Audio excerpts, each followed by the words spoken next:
perspectiva de los sectores populares. Porque lo que pasa en el barrio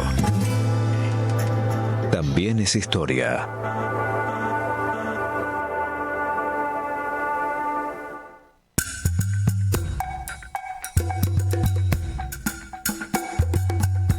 Bueno, muy buenas tardes. Gracias a todos, a todos los que están ahí sosteniendo este barrio adentro del día de hoy. Hoy estamos con un día con sol, ¿no? Ya después de esa tormenta que hubo estos últimos días, donde en algunos lados cayó granizo. Nosotros estábamos justo en Lomas de Zamora, en Ingeniero Budge, y cayó un granizo terrible. Pero con otros y con otras que fui hablando me contaron que no, que en otros lugares de Capital no cayó granizo, que solo fue una tormenta. Pero bueno, hoy la verdad que hay un día lindo. No hay que confiarse mucho porque a la sombra hace frío y bueno, en este contexto de ya ir entrando también en este final de la Pascua, de Semana Santa, este final de la Semana Santa, hoy para quienes somos católicos se recuerda el Sábado de Gloria, lo que la tradición de la Iglesia da a llamar el Triduo Pascual, ¿no? Que es la muerte y después la resurrección de Jesús. Bueno, los que somos católicos, católicas, estamos un poquito atravesados por la reflexión de estos días. Así que hoy en ese contexto es que vamos a ir haciendo este programa de hoy. Un programa de hoy en el que, si todo sale como lo planificamos, vamos a tener en el arranque, en un ratito, ya estará llegando Ricardo Alfonsín al estudio de acá de Radio Con Aguante, de Barrio Adentro. Y vamos a hacer con él una memoria histórica, una reflexión y también pensar. Y para muchos y muchas que son más jóvenes y que quizás no vivieron esa época, también poner sobre la mesa lo que fue la Semana Santa de 1987. Yo tenía 3 años, así que tampoco es que lo viví, pero bueno, uno ha visto documentales y hay un relato oral que uno va heredando de esas jornadas donde hubo un levantamiento militar, un levantamiento cara pintada. Nuestra niñez o adolescencia, el personaje Aldo Rico aparecía mucho en los medios. Por suerte hoy no está tan público, pero era una de las consecuencias de ese intento de levantamiento militar fue tener durante un par de años largos a Aldo Rico dando vuelta por los medios y también con algún ensayo fallido en la política. Así que bueno, en este momento, en este contexto histórico donde la democracia, la palabra democracia vuelve a estar en tensión a partir de discursos de odios, de modos autoritarios, de actitudes violentas, queremos hoy reforzar con mucha potencia, por eso es que invitamos a Ricardo Alfonsín, el valor de la democracia y el protagonismo también que tenemos todos y todas en este momento y este contexto histórico que, como digo, nos desafía. ¿Por qué hablo de que nos desafía? Porque en muchos casos también a veces nos puede atravesar el pesimismo, el enojo, la frustración, pero es importante y valioso, como mostraron esas jornadas y muchas otras jornadas de la historia de nuestro país, que la movilización, la presencia, el implicarse tiene un valor enorme en la defensa de la democracia, ¿no? Después vamos a escuchar algún discurso de Raúl Alfonsín en el que él habla de cómo el pueblo fue solidario con la democracia. Interesante esa figura, ¿no? Poner la democracia como un ser vivo, como un actor vivo que también necesita la solidaridad de nosotros y nosotras. Bueno, hoy para algunos de nosotros lo que se está viviendo deteriora la democracia, ¿no? Vemos un autoritarismo que se vuelve insulto, que se vuelve maltrato, que también se vuelve actitudes muy concretas que no solamente son en la forma, sino también en la realidad de muchos de nosotros y de nosotras, ¿no?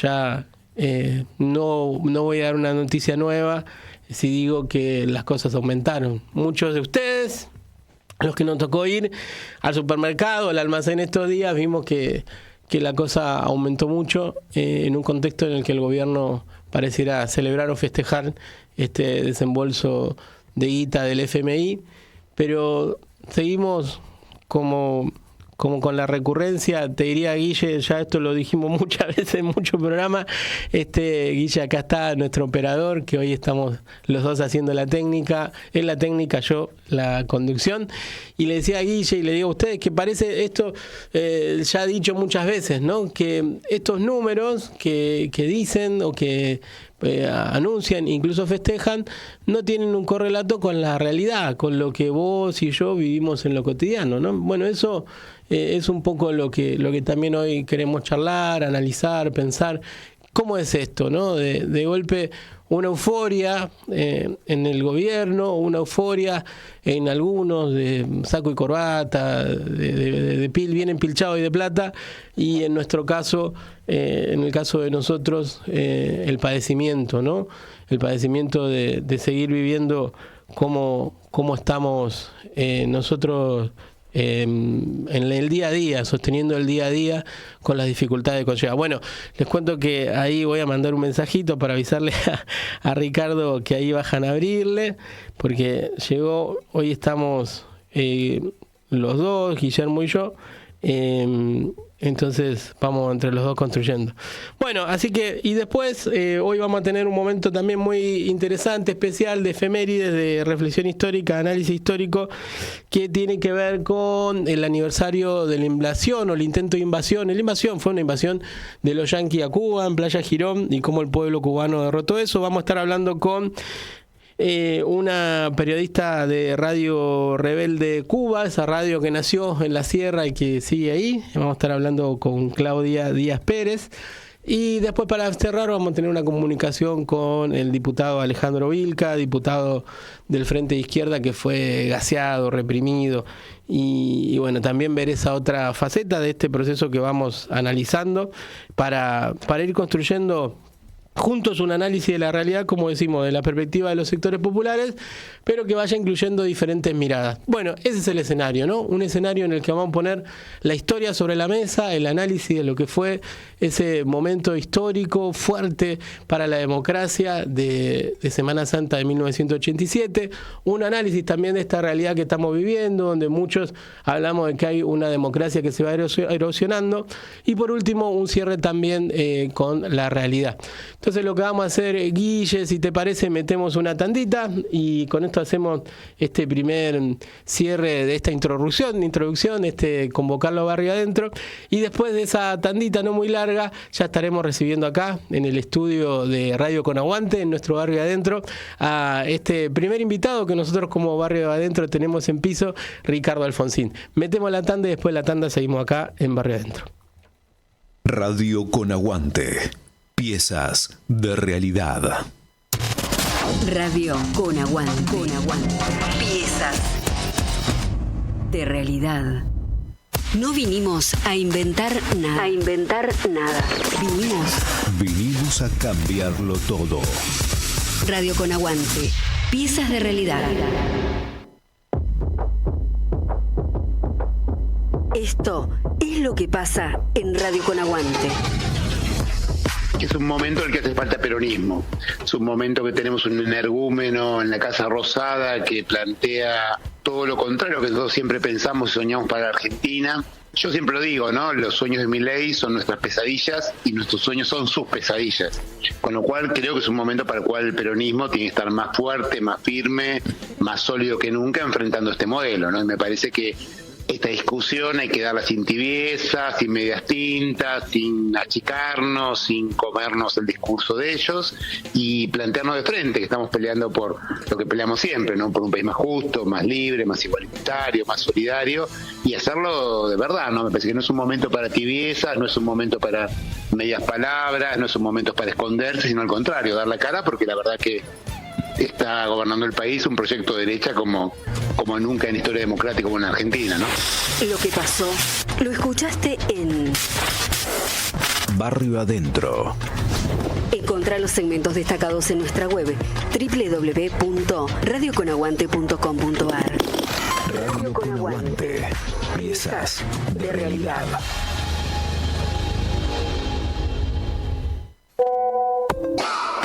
El SMS. Ya fue. El GIF. Ya fue. La fotito. Ya fue. El mensaje de voz. Es para nosotros. 11 26 999 574. El WhatsApp del Aguante. 11 26 999 574. Ese Es para nosotros. Comunicate.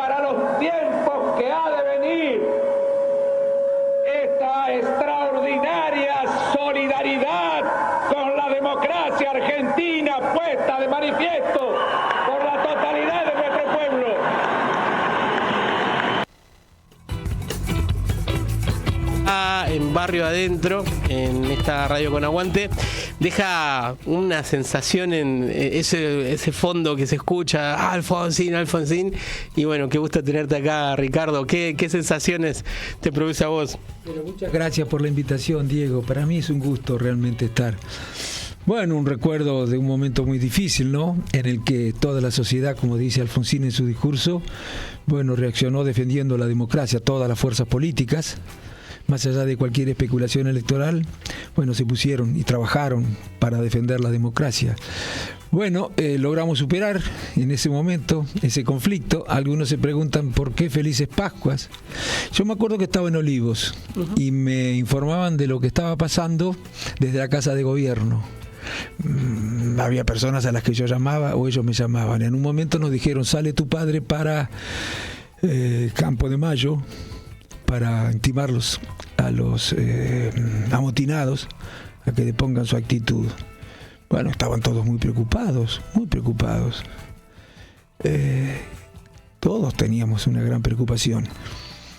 Felices Pascuas. Y como para no decir Felices Pascuas, ¿qué podía haber ocurrido?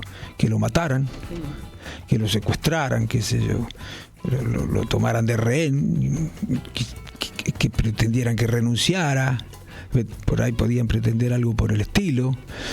Podía ocurrir que se enfrentaran las fuerzas militares entre sí, porque algunos sectores, yo te diría, estaban muy dispuestos a reprimir si no deponían su actitud.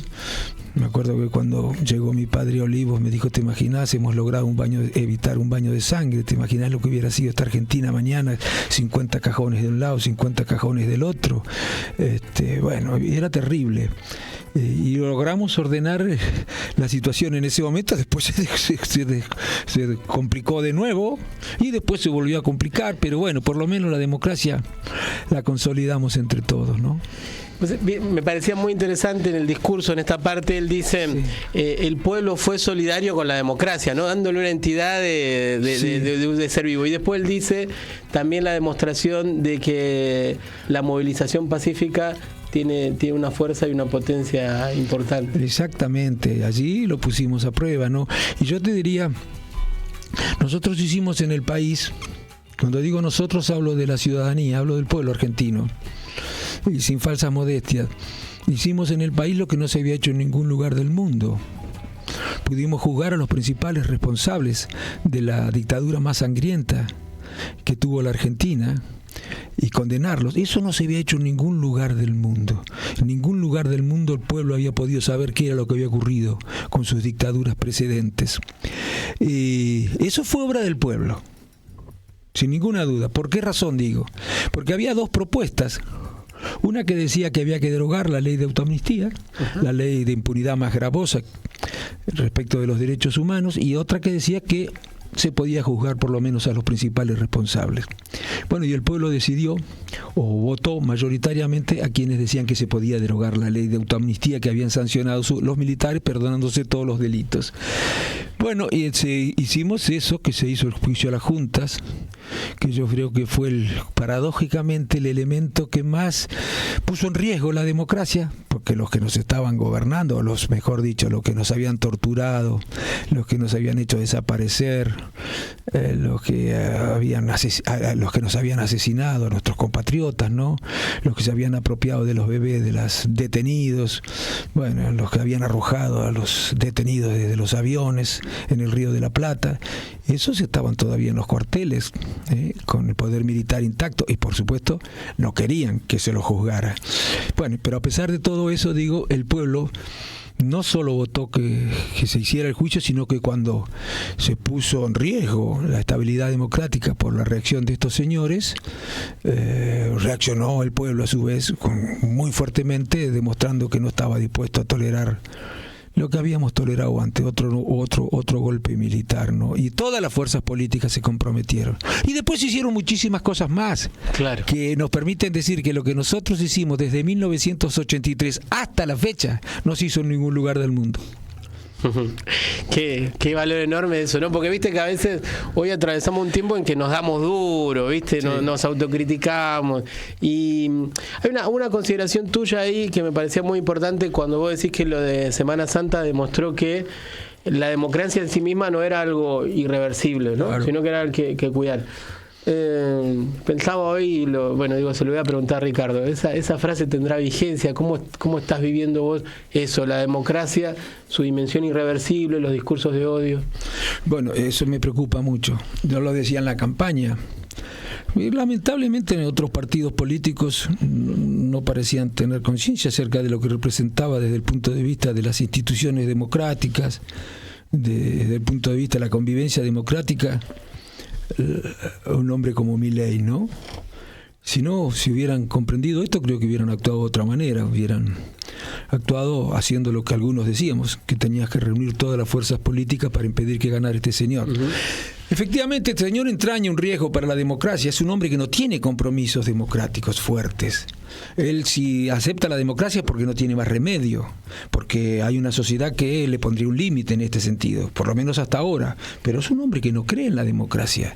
Pero, a ver, o alguien que le dice, estoy cansado de decirlo, pero vale la pena insistir, que le dice a su adversario gusano, parásito, excremento humano, rata, basura.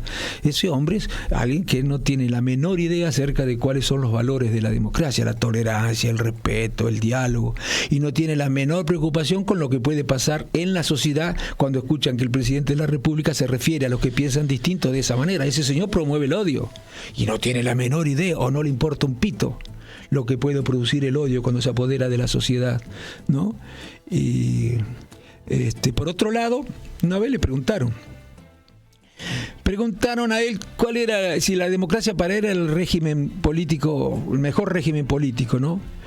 Y vos fíjate, en primer lugar la pregunta ya en sí misma te hace preguntarte, ¿pero por qué le hacen esta pregunta? ¿Con quién estamos? Sí. Porque si le hubieran hecho esa pregunta a Rico, suponete después cuando se incorporó a la vida democrática, si le hubieran hecho esa pregunta, bueno, uno lo entiende por lo que había hecho en estos días, ¿no?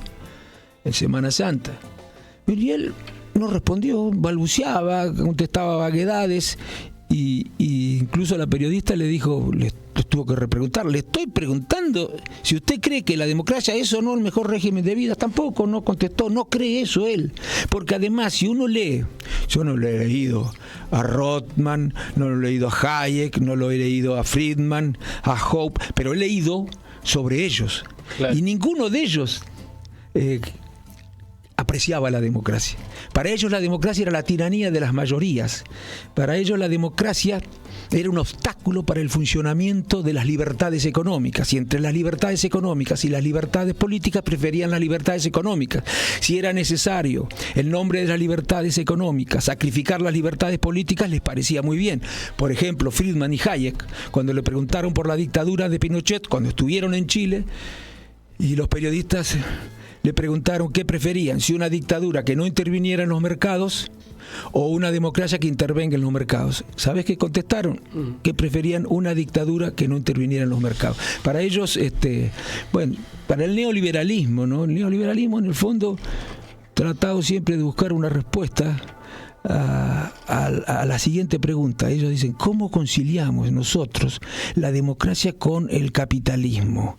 ¿Cómo hacemos que funcione la economía como nosotros queremos que funcione en un régimen democrático? ¿Qué límites hay que ponerle a la democracia? Bueno, han intentado ponerle muchos límites. Incluso acá en la década del 90 se trató de constitucionalizar el neoliberalismo, y yo creo que este hombre va a hacer lo mismo.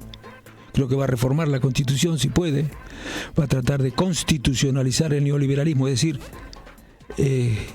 eliminar de la Constitución todas las instituciones por las cuales al Estado se le asigna la responsabilidad de construir sociedades justas, pero además va a tratar de eliminar la mayor cantidad de competencias que pueda tener el Estado, porque él odia al Estado. Pero lo dice él, dijo, destruir el Estado, ¿no? Bueno, va a tratar de hacer una reforma constitucional, aunque no lo diga, no tengan ninguna duda, si le va bien en el 2029. Vamos a retroceder mucho en términos sociales, en términos democráticos y republicanos. Pensaba que en el insulto a tu padre que pasó, sí, hubo una respuesta unificada, ¿no? Me parece interesante cómo... Y acá hay otra generación de Alfonsín, sí, dando vueltas, sí, sí. Pero cómo se conjuga fácil la palabra democracia con Alfonsín, cómo el pueblo tiene en algún lugar, sea peronista, sea comunista, radical, sí, aloja un, sí, recuerdo y un reconocimiento muy fuerte a esa figura, y como cuando Milei atacó a Alfonsín, muchos sintieron que atacaba el sentido profundo, sí, de la democracia. Y creo que precisamente fue esa reacción que vos señalás la que hizo que no se refiriera más, me parece, después de esa declaración que hizo, propia de un inescrupuloso, porque él sabe que es mentira lo que está diciendo. Uh-huh. Pero a él no le preocupa decir mentiras si cree que con eso obtiene algún rédito electoral. Y como no obtuvo rédito con eso, no la repitió más esa mentira. Él no tiene problemas en mentir, y eso es muy malo. Y puedo demostrar que miente. Por ejemplo, ¿qué le dijo a Patricia Bullrich cuando estaba compitiendo con ella? Que ella había puesto bomba en los jardines de infantes. ¿Qué le dijo a Caputo cuando estaba compitiendo con Patricia?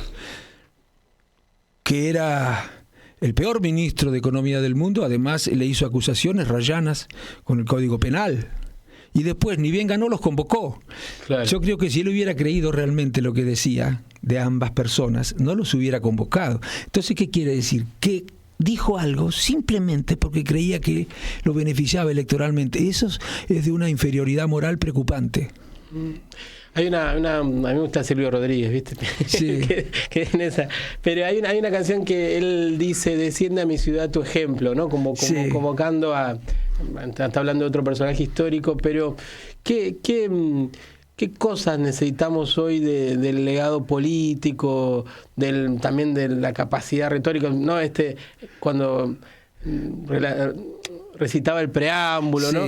¿Qué cosas hoy crees que tienen potencia y que uno, como en un rezo pagano, tendría que convocar esa figura de tu viejo? Sí, bueno, de Alfonsín, o digamos, yo creo que lo que tiene que reclamar la sociedad es ejemplaridad en sus políticos.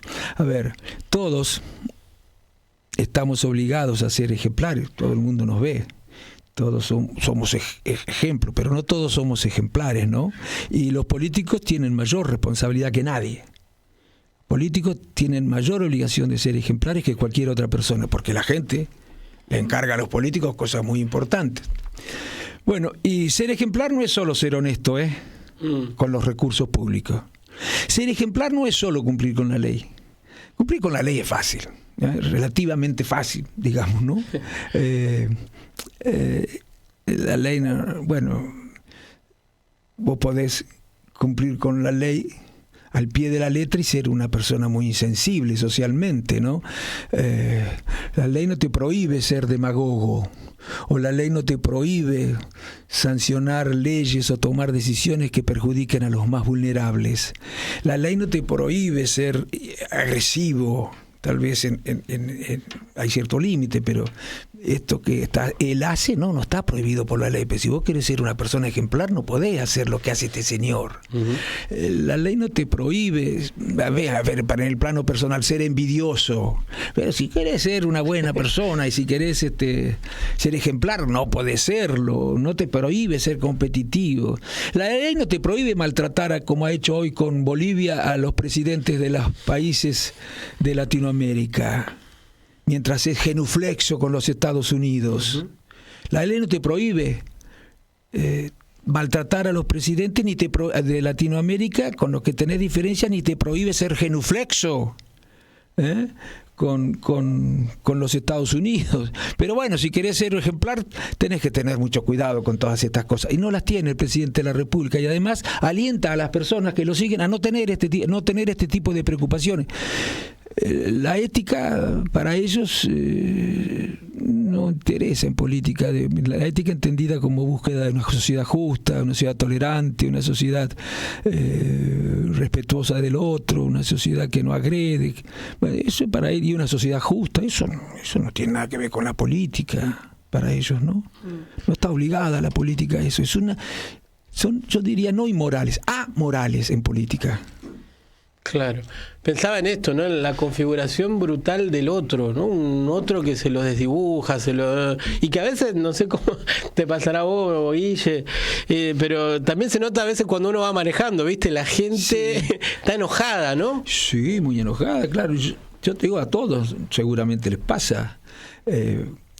Porque ese sentimiento tan negativo que es el odio, la bronca y el rencor, esa cosa tan perversa que es atribuirle al otro, al distinto, todas las culpas, y uno creer que es el dueño de todas las virtudes.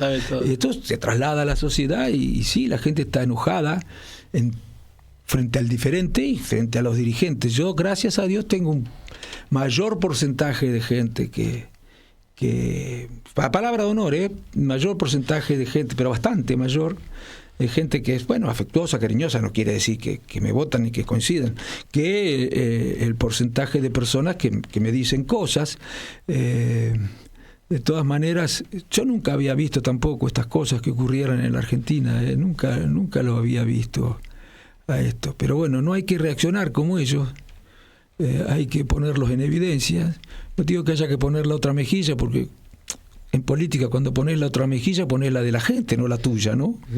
Pero no hay que reaccionar como ellos, no hay que insultarlos, hay que mostrarles que se puede hacer política de otra manera. Yo no necesito odiar para oponerme a este presidente, yo no necesito odiar. Yo no me alcanza con tener una visión distinta de la que tiene él para estar enfrente. Pero no necesito tener la agresividad que tiene este hombre, por Dios. Parece interesante esto, ¿eh? No hace falta odiar para hacer política. No hace falta odiar. Y de uno, cuando está enojado, a veces por ahí, todo. No, recuerdo a tu viejo frente a un escrache. Sí, bueno, está bien, pero no. Mira, te digo la verdad, siempre fue así, algo que admiraba, ¿no? Él sí era un hombre chinchudo, es una cosa que por ahí reaccionás. No era un hombre chinchudo, está claro, en la vida, todo el mundo cree que sí. No, era un hombre de muy buen humor, pero cuando a veces encontraba malicia en una pregunta, o mala intención, o perseverancia en una pregunta maliciosa, ahí sí, por ahí reaccionaba enojado, pero nunca le dijo a nadie las cosas que le dijo este señor a todos.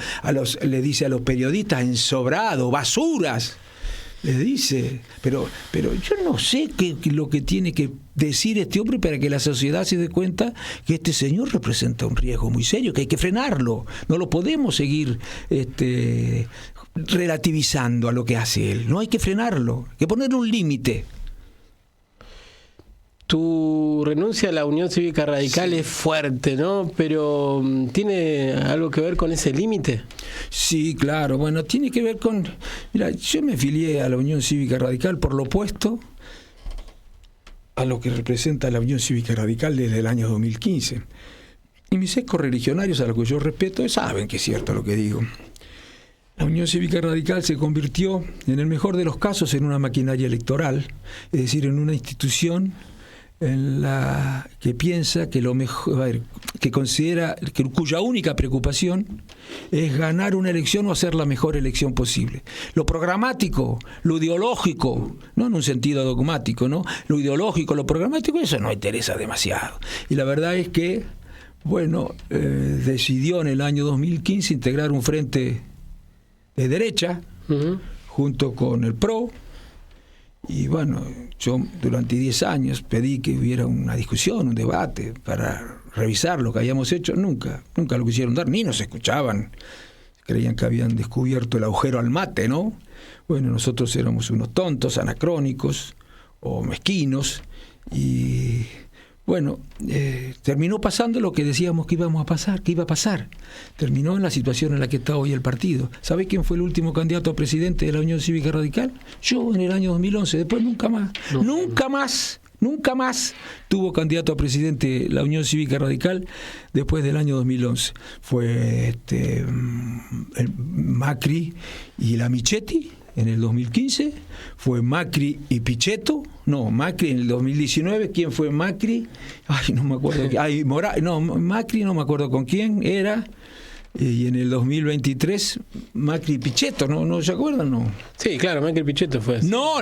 Digo, Macri y Pichetto 2019. En el 2023 fueron, bueno, ni siquiera Cambiemos entró en la elección. Claro. Pero el candidato era Bullrich, pero no entraron. La discusión se dio entre Milei y Massa. Claro, quedó el no tuvo más, y ni siquiera es cierto lo que dicen de que en el 2015, cuando fuimos con el PRO, ingresamos más diputados, más senadores que cuando fuimos contra el PRO. Eso es mentira, también es mentira. Pero bueno, lo importante no es eso, sino cómo le iba al país, ¿no? Aunque para mí el daño que le hicieron al partido sí es también un daño al país.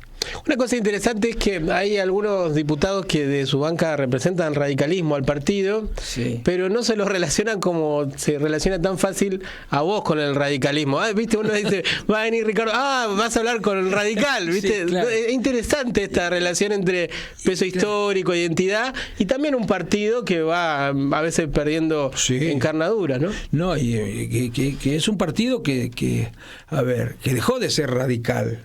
La gente, si quiere votar a la derecha, va a votar al original. Va a votar a quien genuinamente es un partido de derecha. La Unión Cívica Radical no es eso. Y bueno, entonces la gente se fue alejando. No solamente los dirigentes abandonaron el partido, sino que el electorado también abandonó el partido. En lo que dando las encuestas para estas últimas elecciones no es nada bueno. Y en la provincia de Buenos Aires, que es donde yo voy a competir por el Frente Amplio por la Democracia, junto con Libre del Sur, junto con Forja, junto con socialistas, junto con algunos peronistas y por supuesto muchos radicales, la Unión Cívica Radical allí va a terminar arreglando o bien con el PRO y la Libertad Avanza. Todo depende de lo que diga Milei.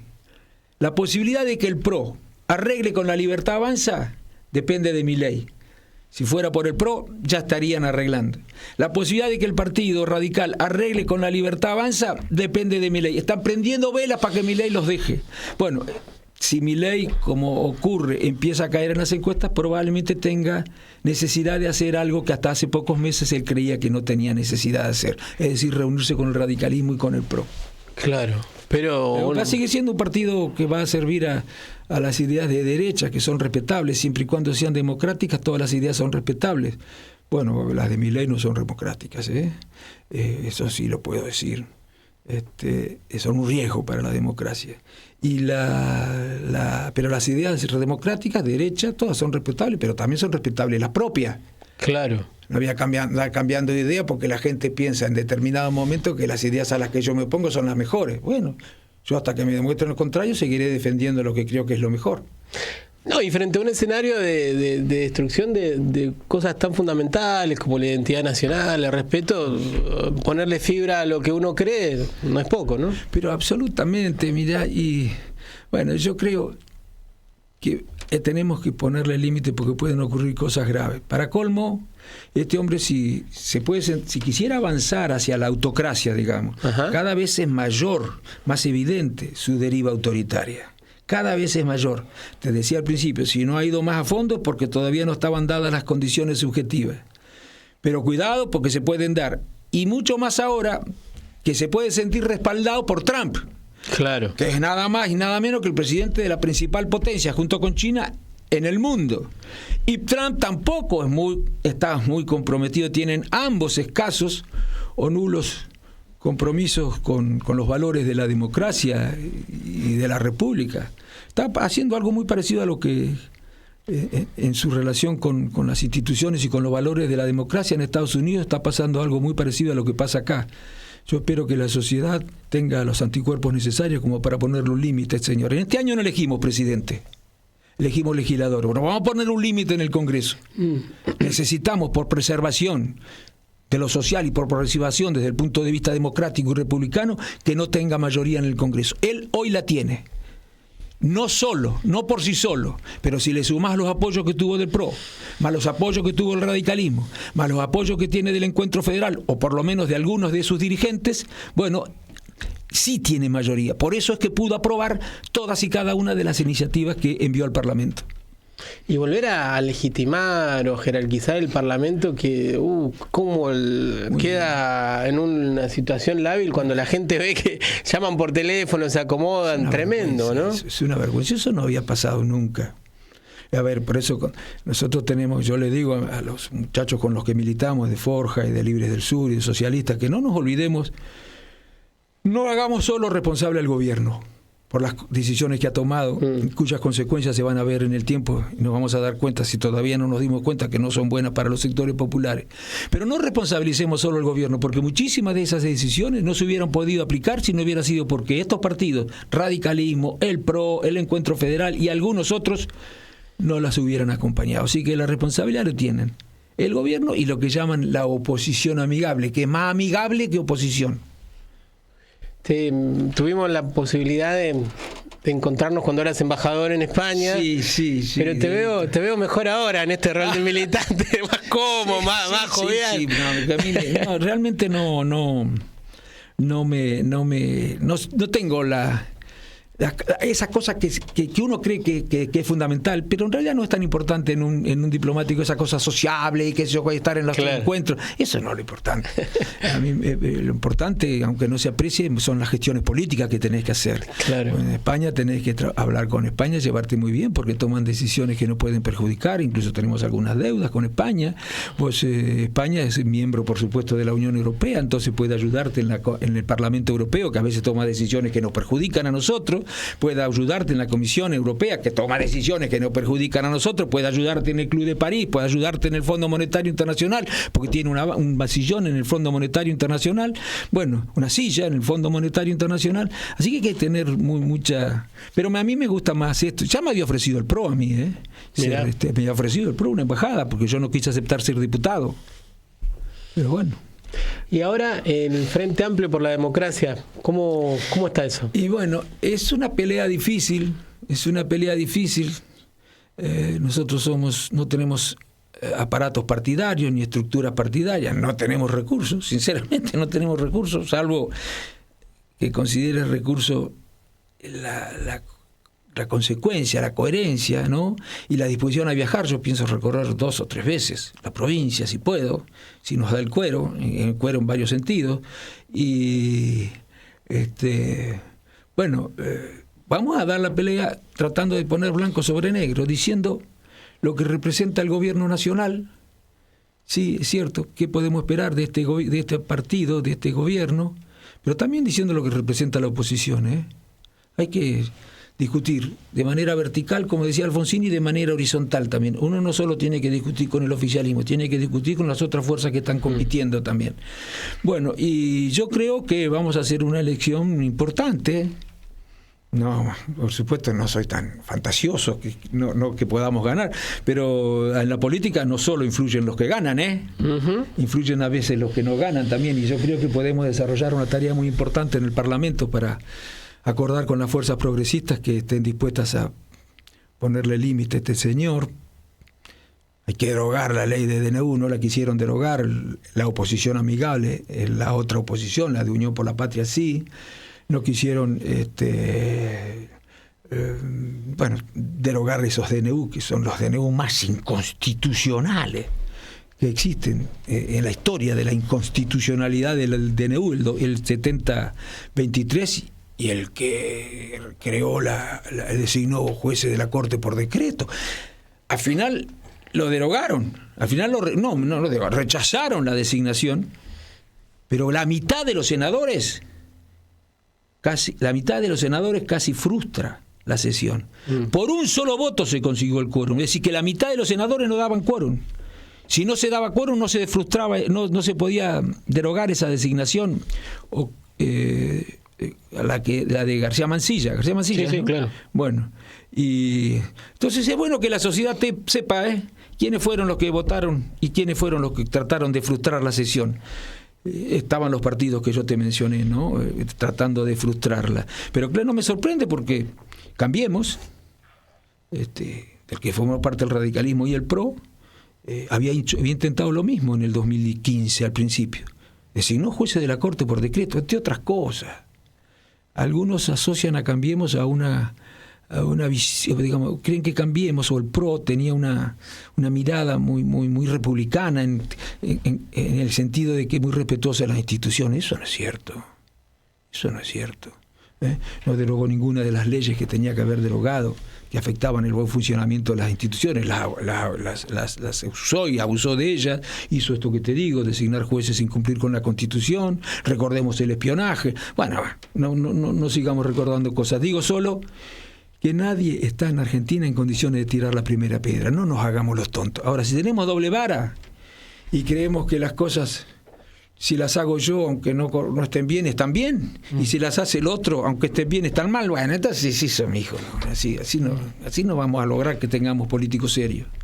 En lo que está diciendo uno entiende por qué dijiste no a tantos cargos, a tantos ofrecimientos, y ahora el asumir este desafío de la candidatura a diputado. Y bueno, porque yo me cansé de pelear en el partido. ¿Estás seguro que me costó mucho, Dieguito? Porque yo desde que tengo uso de razón, ¿viste? Por supuesto me hice radical por mi familia, por mi padre, pero después, llegada a determinada edad, también ratifiqué mi pertenencia al partido con autonomía.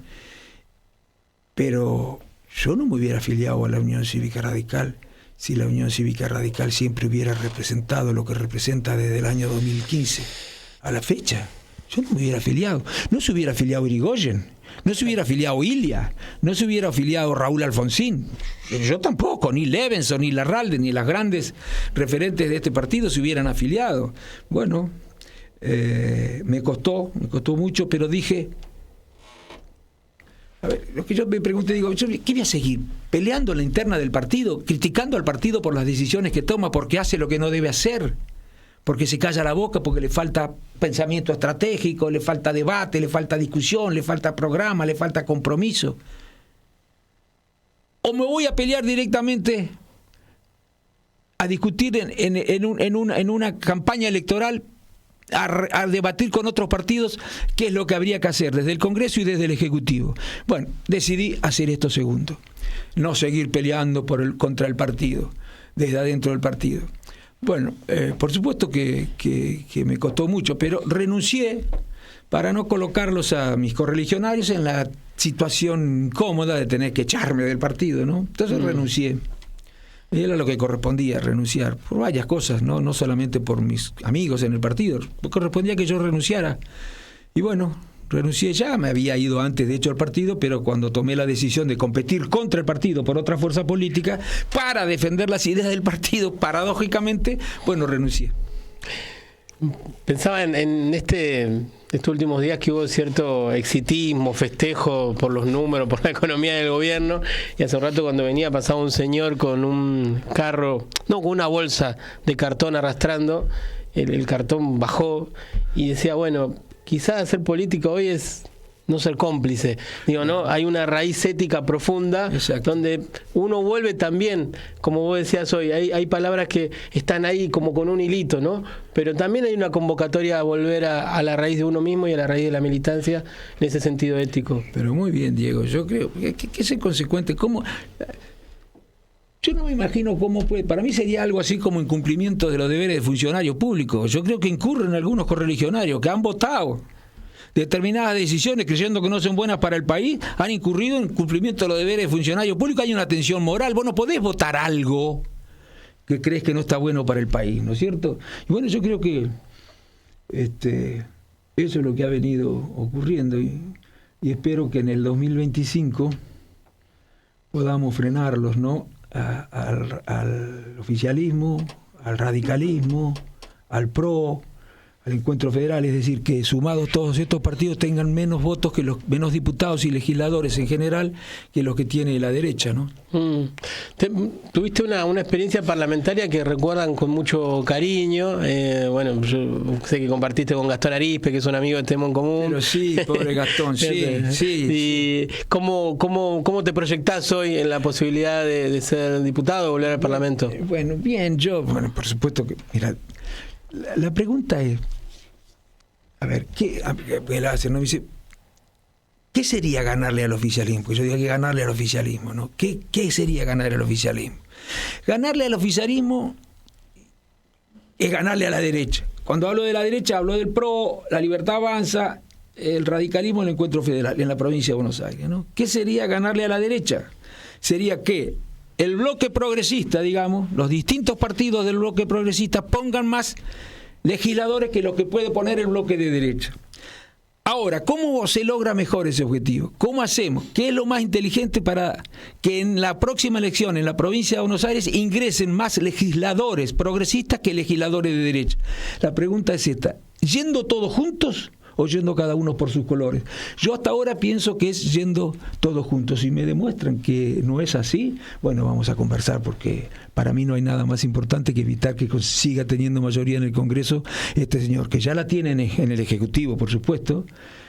Allí no hay oposición.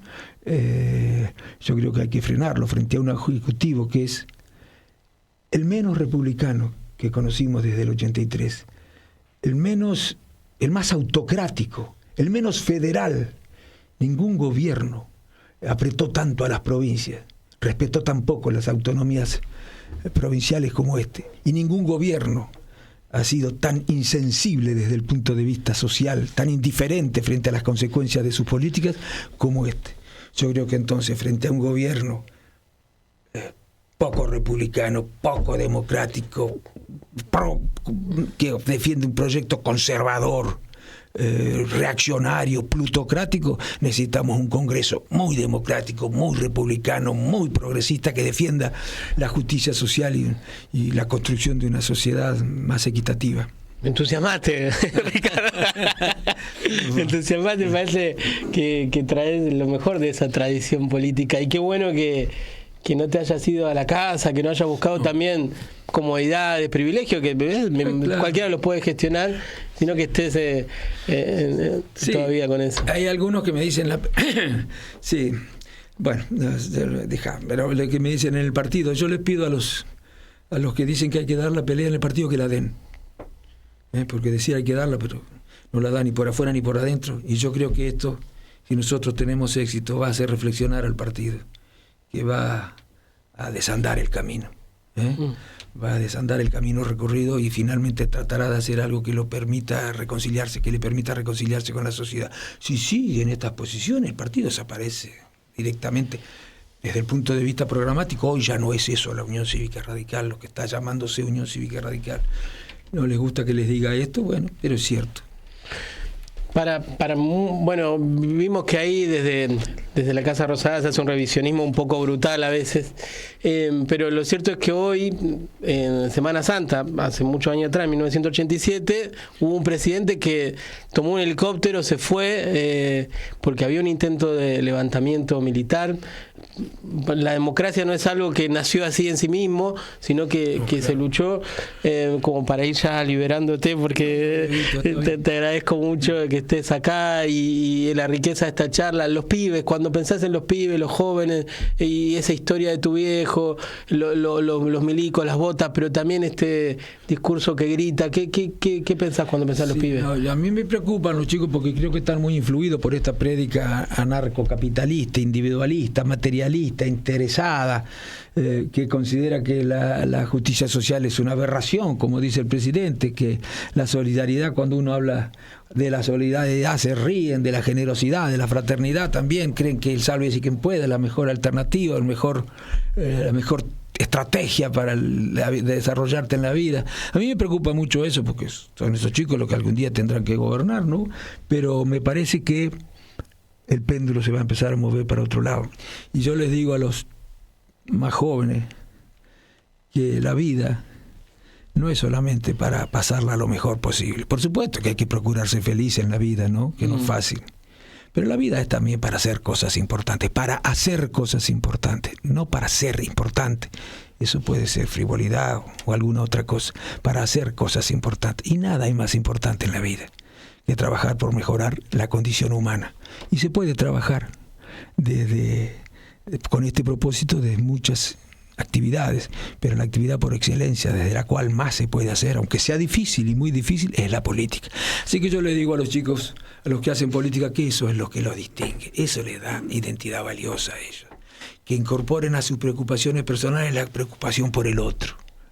Eso les da a esos chicos, los que se preocupan por la política, una identidad valiosa, y eso habla muy bien de su padre, que han sido capaces de formarlos con estos sentimientos que tienen que ver con la preocupación por el otro, no con el sálvese quien pueda únicamente, ¿no? Me sorprende gratamente que no te estoy buscando dosis de pesimismo en lo que decís y no te encontré ninguna. ¿Y de dónde alimentás esa esperanza? Interesante, qué bueno. Bueno, yo creo que van a venir cambios, creo que tenemos que hacer nuevamente la experiencia, porque, a ver, cuando nosotros muchos decimos que estas recetas que se están aplicando no van a resolver los problemas, sino que los van a complicar, no es porque estemos llegando a esa conclusión porque adherimos a tal o cual teoría económica. No, es la historia la que demuestra esto. Cualquiera que lea un poco la historia de la economía en el mundo verá que el mundo nunca creció tanto, nunca fue tan igual, nunca hubo tanto ascenso social, nunca hubo sociedades tan cohesionadas, nunca hubo sociedades más igualitarias que cuando no se aplicaron estas políticas. Precisamente cuando no se aplicaron estas políticas. Hubo 2 guerras mundiales, ¿por qué? Porque se aplicaban estas políticas. Yo no digo que la consecuencia ahora tenga que ser 2 guerras, pero creo que se van a producir cambios. Se va a terminar este neoliberalismo que considera que para que la economía funcione, la democracia tiene que reducirse al voto nada más. Que no tiene que meterse, que la dignidad de las personas no es un asunto político. El neoliberalismo dice, no, eso es un asunto personal, la política que tiene que meterse en la búsqueda de la justicia social o de la dignidad, eso lo tiene que procurar cada uno por sus propios medios. Nosotros lo que tenemos que hacer, simplemente dicen ellos, es garantizar la libertad para todos. Sí, es la libertad del zorro libre, el gallinero libre comiéndose a las gallinas libres. Eso es lo que termina haciéndose así, ocurriendo con el neoliberalismo, ¿no? Es una libertad sin moral, una libertad moral, una libertad sin responsabilidad. Y eso ningún país cuyas sociedades piensen de esta manera puede prosperar. Lo de los jubilados, los debates, el día a día en la calle, ¿ves un reservorio ahí de sí, esta tradición democrática? Sí, señor. Además cuando yo recorro la provincia, que lo hago mucho, voy a las sociedades de fomento, a los centros de jubilados, a hablar con las autoridades, no a las cámaras de comercio, a los sindicatos, a los centros de día, a los comedores comunitarios, y todos me dicen que la gente está muy preocupada, incluso los que lo votaron están desencantados. Y bueno, pero hay un problema, nadie capitaliza, todavía está muy enojada, se está enojando con toda la política, y es la responsabilidad, la oposición tiene la responsabilidad de construir una alternativa que pueda causar esa frustración o ese sentimiento de la sociedad. Bueno, y en esa dirección hay que trabajar. Y ahora, con lo del fondo, a ver, que no nos engañemos de nuevo. Yo no creo que con estas recetas, a ver, con este acuerdo del fondo y los compromisos macroeconómicos que asumió la Argentina, y las políticas macroeconómicas que está aplicando se puedan resolver los problemas que conduzcan a un equilibrio de las cuentas públicas sostenible. Claro que hay que arreglar las cuentas públicas, pero además hay que aplicar hay que mejorar el sueldo de los jubilados, además hay que mejorar la calidad del empleo, además hay que mejorar los hospitales públicos, además hay que mejorar los planes de vivienda, además hay que mejorar las universidades, además hay que mejorar la calidad del trabajo y los derechos de los trabajadores. Eso no va a ocurrir aunque se arreglen las cuentas públicas, porque este gobierno está aplicando políticas que van a producir precisamente los efectos contrarios. ¿Vos crees que con que se arreglen las cuentas públicas se van a resolver los problemas de los jubilados? Además de arreglar las cuentas públicas, tenés que hacer un montón de cosas que este gobierno no está dispuesto a hacer. Así que yo le digo a la gente que no se ilusione con que arreglando la cuenta pública lo demás está resuelto. Como si vos arreglas las cuentas públicas se va a resolver el autoritarismo del gobierno. ¿Por qué se va a resolver? Eso no lo vas a arreglar con las cuentas públicas. ¿Por qué si vos arreglas las cuentas públicas van a haber más trabajo, más inversiones, más economía real? No, eso dependerá de las políticas que apliques una vez que arreglaste las cuentas públicas o al mismo tiempo que estás arreglando las cuentas públicas. Y este señor no va a hacer otra cosa que dejar que el mercado resuelva. No conozco ningún país en el mundo que haya podido resolver los problemas de los que no son ricos. Sí, los de los que son ricos, por supuesto.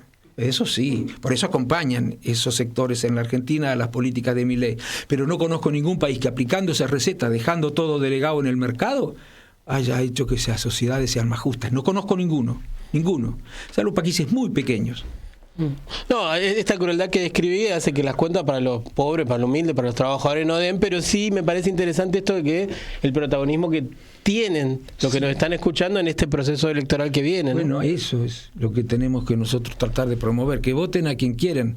Si les gusta esto y siguen confiando en él, bueno, que voten esto. Ahora, si no les gusta esto, bueno, que no se queden en la casa, que voten una alternativa y que sean exigentes con la política, no solamente con los que están en la oposición, con los que están en el oficialismo, con todos tienen que ser muy exigentes. Pero de la política no se puede prescindir. ¿Qué creían? ¿Que cuando ganara Milei, que era un antipolítico, iban a dejar de gobernar? ¿Y qué es el gobierno? La actividad de la política, ¿no es cierto? De la política no se puede prescindir. Ahora, hay políticos que tratan, y es muy difícil, de que los gobiernos hagan cosas que favorezcan a determinados sectores, los populares, y no es fácil, a veces se equivocan y a veces no pueden y a veces los que se oponen son más fuertes, pero y hay otros partidos políticos que creen que lo único que hay que hacer es gobernar para los ricos, porque así se van a mejorar también, van a beneficiarse también los que no son ricos.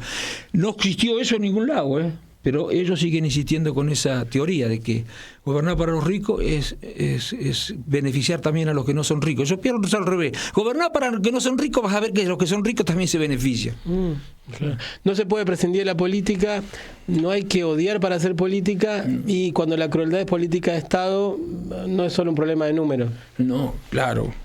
Bueno, cuando la política es amoral en ese sentido, que no piensa que la ética tenga que introducirse, por ejemplo, en las políticas económicas. No. Lo único que hay que hacer es tomar decisiones que permitan que el mercado y los actores en el mercado funcionen con absoluta libertad. Como si el obrero de una empresa de la construcción multinacional tuviera los mismos intereses que el dueño de esa empresa de la construcción multinacional. No, tienen intereses diferentes. Uno quiere cobrar mejor y el otro le quiere pagar menos para tener más rentabilidad. Bueno, en ese caso tiene que estar la política mediando, porque si no vamos a construir sociedades muy injustas, con un porcentaje importante de personas que mandan y un porcentaje importante de personas que siempre se van a sentir subordinadas.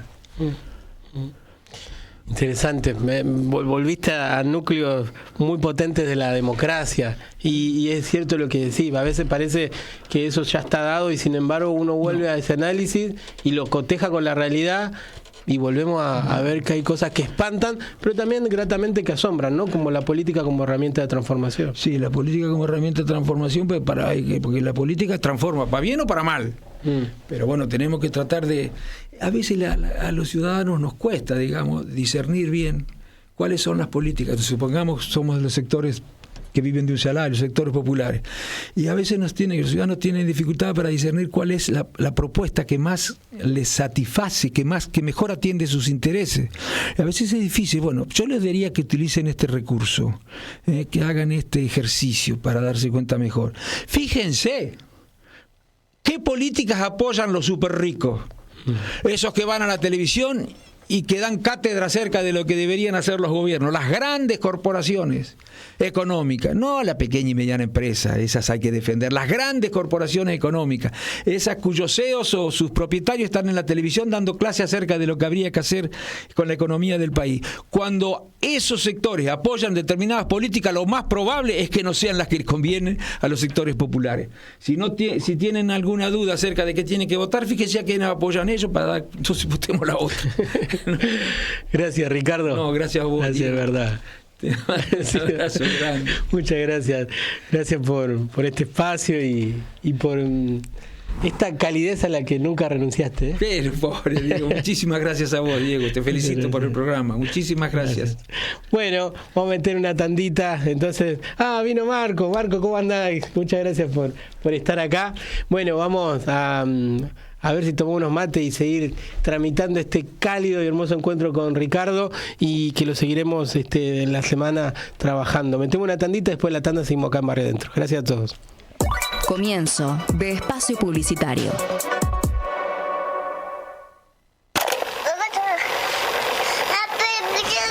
Esta es la voz de mi nieto.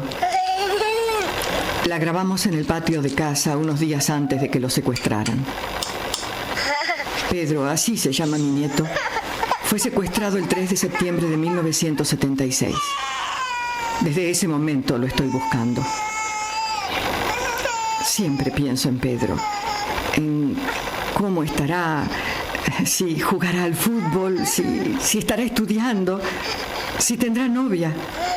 A veces creo que si escuchara su voz la reconocería. Me encantaría que diga abuela. Pedro existe. Su abuela aún lo busca. Si tenés dudas sobre tu identidad o crees que sos hijo de desaparecidos, comunicate con las abuelas de Plaza de Mayo. 4867-1212. Si tenés aguante, llama. Comunicate al 2080-0045. La línea de oyentes de Radio Con Aguante. Esto es lo que pasa en Radio Con Aguante. Cuando Larreta dijo que había olor a pis en la ciudad de Buenos Aires, que es cierto, ahora hay olor a pis en barrios que no lo había, se olvida que en grandes partes de nuestra ciudad nunca lo dejó de haber. Que como decías vos, cuando recorrí Soldati y todo, bueno, ustedes lo saben, ¿no? En el lago Soldati se tiran residuos locales, con lo cual hay argentinos, argentinas, porteños y porteños que tienen que llevar a sus hijos todo el tiempo a los hospitales por el tema de la contaminación. Hay un conjunto de la ciudad de Buenos Aires que la parte de la ciudad de Buenos Aires no puede ver, no quiere ver, y la clase política porteña es lo mismo, ¿no? Por eso nos hablan de la limpieza, nos hablan de cuestiones que son relevantes, pero que bueno, se hacen desigualmente un lado y el otro, ¿no? Lo que pasó, lo escuchaste en Barrio Adentro. Encontrá los segmentos destacados en nuestra web www.radioconaguante.com.ar. Radio Con Aguante. Piezas de realidad. Solo se trata de aguantar lo que tu cuerpo aguante. De la cabeza nos encargamos nosotros. Aguante. El medio de la resistencia. Suscríbete a nuestro medio. Durante esta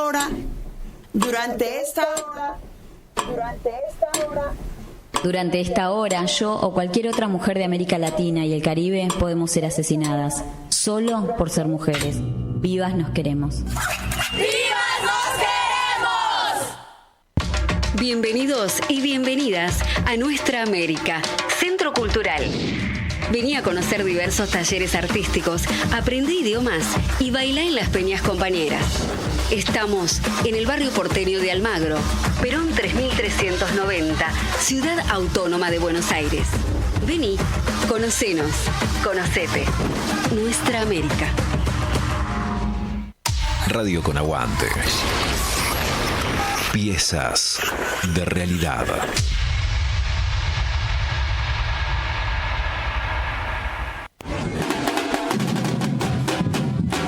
Porque acá no se rinde nadie. Radio Con Aguante. Radio Con Aguante. La radio radio que resiste. Fin de espacio publicitario. Desde la esquina al micrófono. Esto es Barrio Adentro.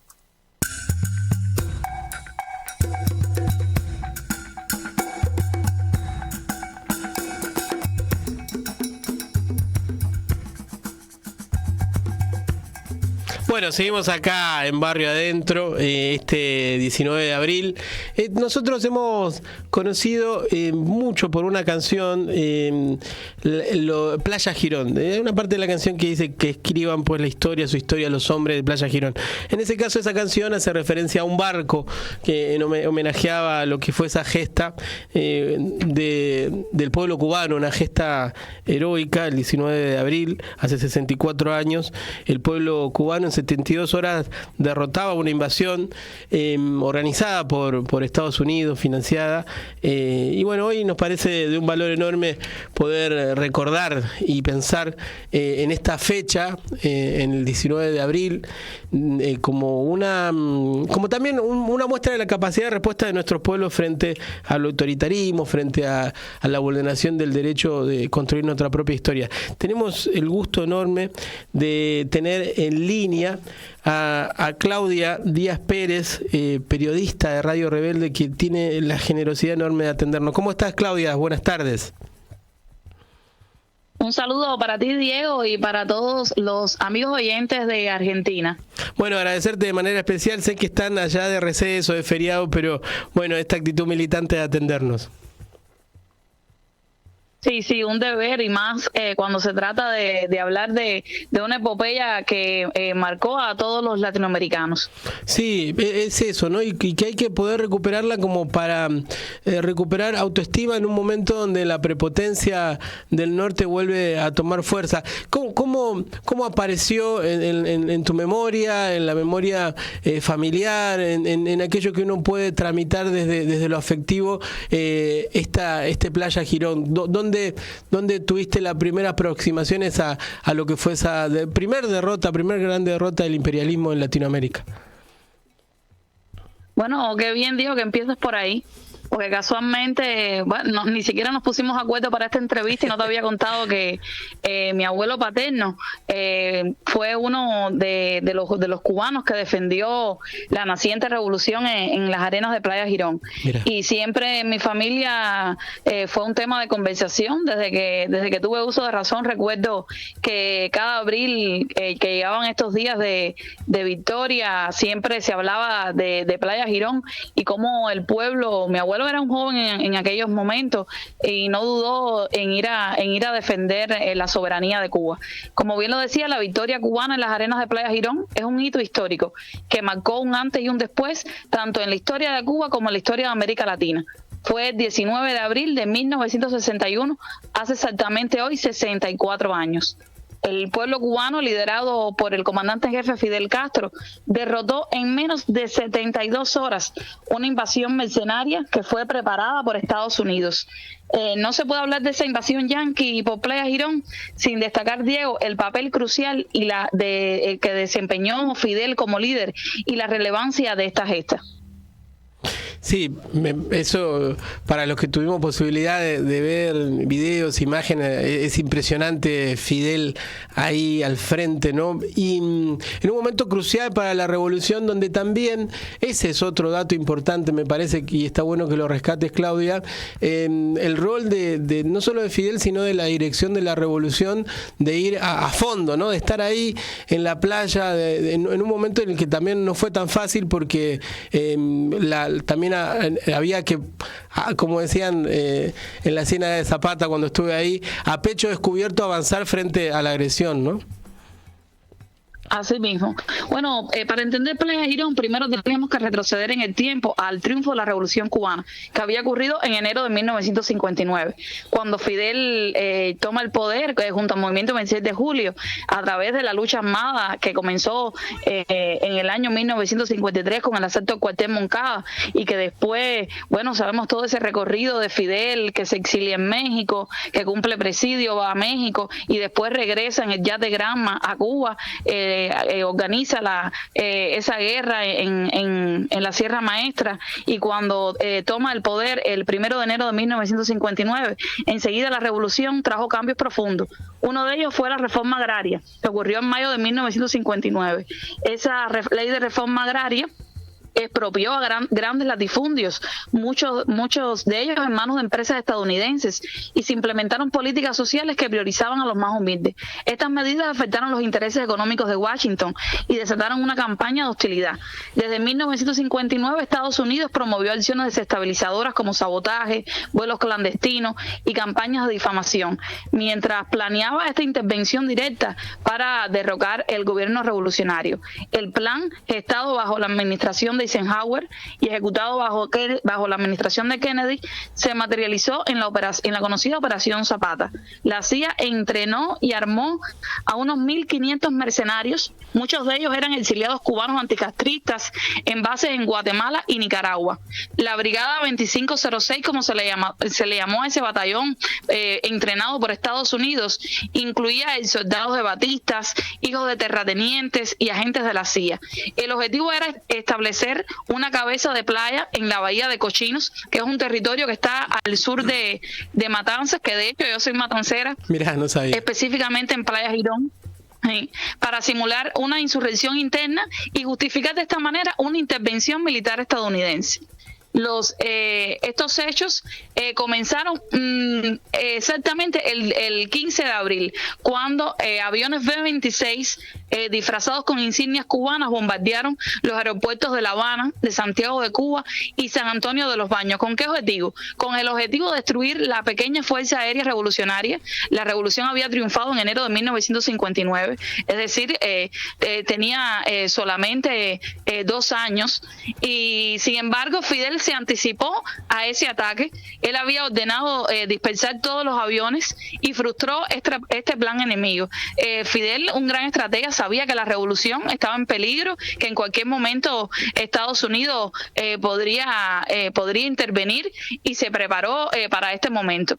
El 16 de abril, durante el funeral de las víctimas de los bombardeos a estos aeropuertos, Fidel proclamó el carácter socialista de la revolución. Un momento clave, porque un día después, cuando intervienen en Playa Girón los mercenarios, todo el pueblo que fue allí sabía que también estaba defendiendo el carácter socialista de la revolución que había sido proclamado por Fidel 24 horas antes. Cuando los mercenarios desembarcaron en Playa Girón y Playa Larga, se encontraron con una resistencia feroz. La Milicia Nacional Revolucionaria, que no era más que el pueblo uniformado, compuesta por 200.000 civiles armados, junto a las Fuerzas Armadas Revolucionarias, respondieron con rapidez. Y en menos de 72 horas, los invasores fueron derrotados. Como dato te comparto que 89 mercenarios murieron, 250 resultaron heridos y 1.181 fueron capturados. Cuba perdió 157 combatientes y tuvo cientos de heridos, pero la victoria fue contundente. Como te decía al inicio, no se puede hablar de Girón sin destacar el papel del comandante jefe Fidel Castro. Fidel no solo fue el estratega, sino también un líder en el terreno.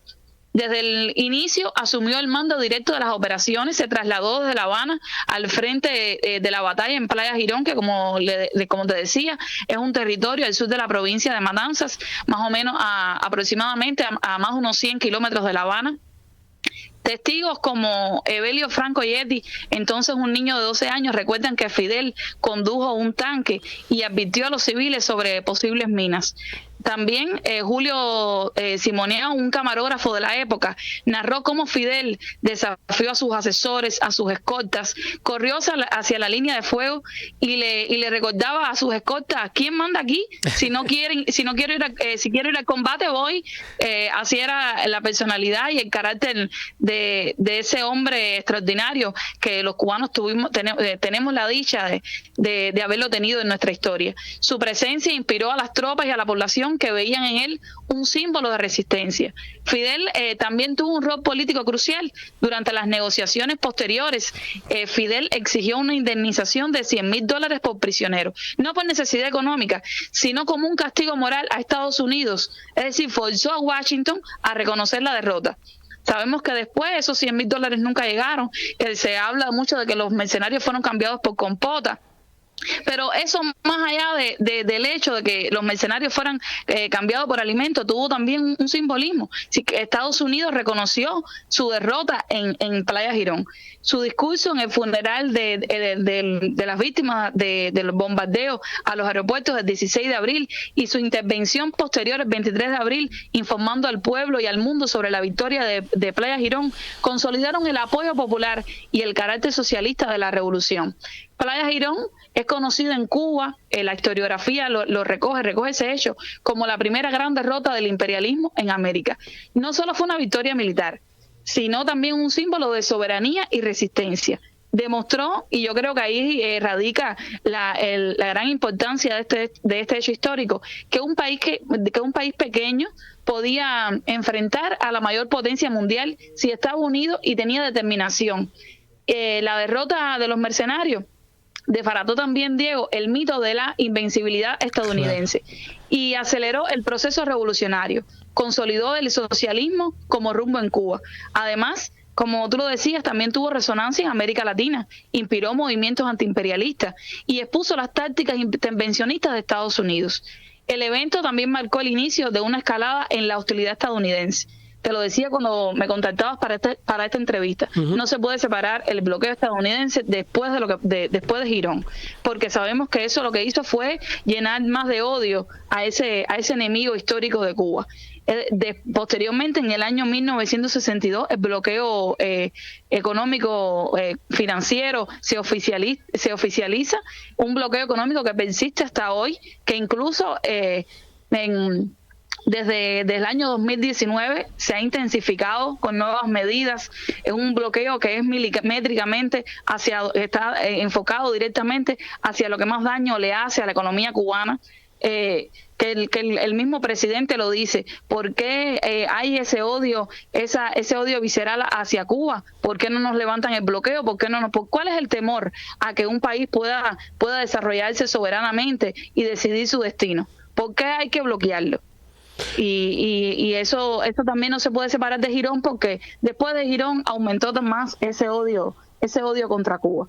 Pensaba en esto, ¿no? Por un lado, la figura de Fidel como un valor tan importante a rescatar, mientras hay dirigentes políticos que no quiero poner nombre propio, porque me parece que no viene el caso, pero la figura de Fidel con esa capacidad integral, pero también humanista y de hacer síntesis de lo mejor del pueblo cubano. Pensaba en todo lo que lleva a que el pueblo cubano salga victorioso, todas esas razones, esos motivos, pero también que ahí mismo pareciera radicar esta crueldad sostenida a través de los años por parte de Estados Unidos y sus cómplices, y que, como vos decís hoy, en las sanciones unilaterales, en el bloqueo, tiene una crueldad tremenda que lleva a que muchas veces Cuba, a diferencia de otros países del mundo, a diferencia de Argentina y de muchos de nosotros, no puede acceder a cuestiones básicas, ¿no? Que configuran en lo básico una cuestión elemental vinculada a los derechos humanos también, ¿no?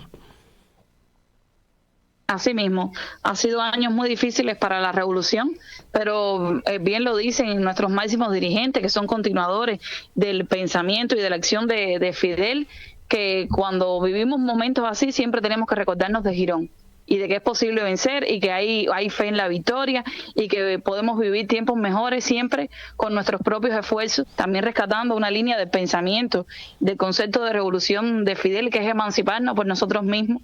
Bien lo repite constantemente nuestro presidente Díaz-Canel: no podemos esperar a que levanten el bloqueo, porque no va a suceder. Tenemos que emanciparnos por nosotros mismos y con nuestros propios esfuerzos. Ahora mismo Cuba vive momentos muy difíciles en la situación electroenergética, con el sistema de salud, es decir, con todas las conquistas sociales, y es por ese mismo bloqueo que ha ido milimétricamente a afectar las entradas de la economía cubana, y eso lo está sufriendo bastante el pueblo cubano. Claudia, quiero, ya para ir cerrando la entrevista, reivindicar la figura de Rodolfo Walsh, que estando en Prensa Latina identifican a él, una comunicación que había, donde, bueno, que sirve para alertar luego sobre una posible invasión. Bueno, ahí tenemos una historia, además del Che, claramente, de internacionalismo, de solidaridad que nos une. Y bueno, espero que también esta comunicación entre Radio Con Aguante y Radio Rebelde se siga sosteniendo. Te quiero agradecer mucho esta comunicación.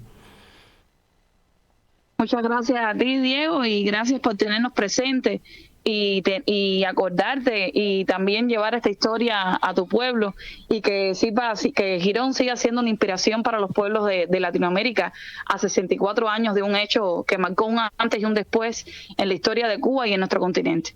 Te mando un abrazo enorme, que llegue también a todo tu pueblo, a todos los colegas de Radio Rebelde, y muchas gracias por traernos esta reivindicación, este recuerdo de esa epopeya del pueblo cubano.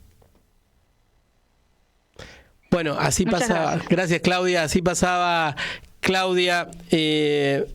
A ver, voy a buscar bien para no equivocarme. Claudia Díaz Pérez, periodista de Radio Rebelde Cuba, y así también hacíamos esta conexión entre Radio Rebelde y Radio Con Aguante, esa Radio Rebelde que iniciara el Che en la Sierra Maestra. Quiero compartirles, por ahí no entero, pero por lo menos un pedacito de una canción que se hizo uno de los aniversarios de Playa Girón, que se llama Girón la Victoria, y que tiene una épica, una fuerza. Quizás no es de las más modernas, pero sí en homenaje a todos los que han dado la vida por sostener la dignidad de nuestros pueblos. Este tramo, este pedacito, ojalá pueda ser entera, de Girón la Victoria. Seguimos acá en Barrio Adentro, la canción, la tanda, y seguimos.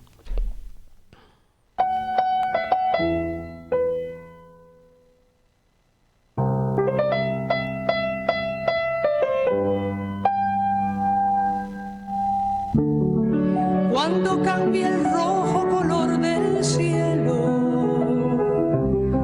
por el blanco color de palomas, se oyen las campanas de los hombres que levantan sus sonrisas de las lomas, después que entre pecho y pecho haya tenido el deseo de quemar, de matar, de vengar y de vencer.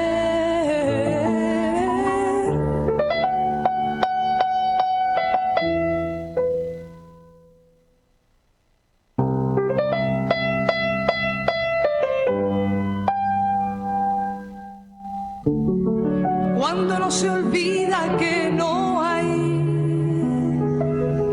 libertad regalada sino tallada sobre el mármol y la piedra, de monumentos llenos de flores y de tierra, y de los héroes muertos en las guerras.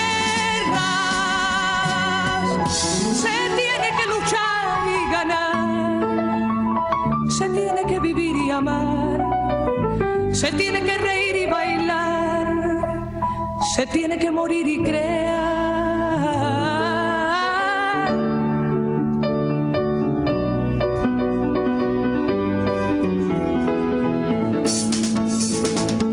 Canto y llanto de la tierra, canto y llanto de la gloria, y entre canto y llanto de la guerra, nuestra primera victoria. De luces se llenó el cielo,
Barrio Adentro. Una mirada a la realidad desde la perspectiva de los sectores populares. Porque lo que pasa en el barrio también es historia.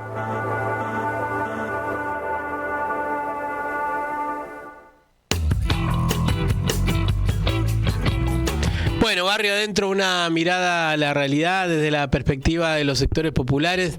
Estamos hoy construyendo este programa, este encuentro sostenido ya hace casi 4 años que venimos haciendo Barrio Adentro.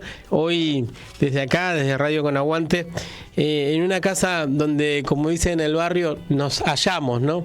Es un espacio en el que nos sentimos cómodos, en el que hemos podido ir construyendo esta mirada a la realidad de la perspectiva de los sectores populares que tiene una coincidencia estructural con lo que la radio también va planteando, con lo que Radio Con Aguante viene sosteniendo, una radio que nació justamente eso, ¿no? En un proceso de aguante, de resistencia a políticas injustas. Así que acá estamos contentos de hacer este Barrio Adentro, de hacerlo desde acá, desde esta casa, desde este lugar.